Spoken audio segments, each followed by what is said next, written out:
বাদাম বাচ্চাদের শরীরের জন্য খুবই উপকারী, এটা আমরা সকলেই জানি। বিশেষ করে বাড়ন্ত বছরের বাচ্চাদের জন্য, যারা 1 বছরের উপরে বা 2 বছরের নিচে বা 5 বছরের নিচের বাচ্চাদের জন্য কিন্তু এই বাদাম খুবই উপকারী। তাদের যে হাড়গোড় বেড়ে ওঠা, এর জন্যই কিন্তু বাদাম খুবই উপকারী। বাদামে রয়েছে ভিটামিন ই, যা কিনা বাচ্চাদের হাড়গোড় মজবুত করতে সাহায্য করে।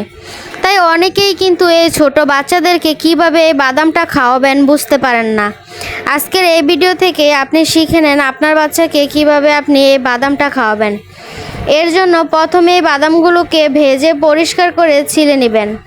তারপরে ব্লেন্ডারের মাধ্যমে কিন্তু আপনি এই বাদামগুলোকে গুঁড়ো করে নেবেন।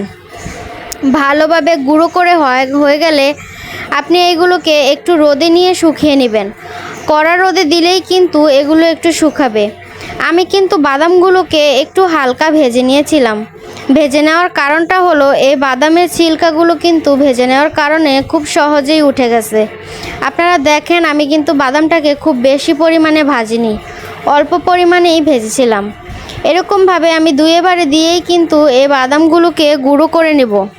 আর আমার যখন গুঁড়ো করা হয়ে যাবে তখন আমি এই বাদামগুলোকে একটু রোদে দিয়ে নিব, মানে কড়া রোদে দিয়ে নিব। আমি রোদে দেওয়ার কারণটা হলো এই কারণ যে বাদামগুলো যাতে নষ্ট না হয়ে যায়, বাদামের গুঁড়োগুলো নষ্ট যাতে না হয়।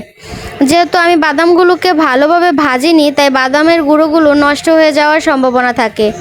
ভালোভাবে রোদে দিয়ে নেওয়ার পরে কিন্তু একটু সন্দেহ আমার থেকেই গেল, বাদামের গুঁড়োগুলো না জানি নষ্ট হয়ে যায়। তাই আমি এগুলোকে রোদ থেকে এনে আমি কিন্তু ফ্রিজে রেখে দিয়েছিলাম।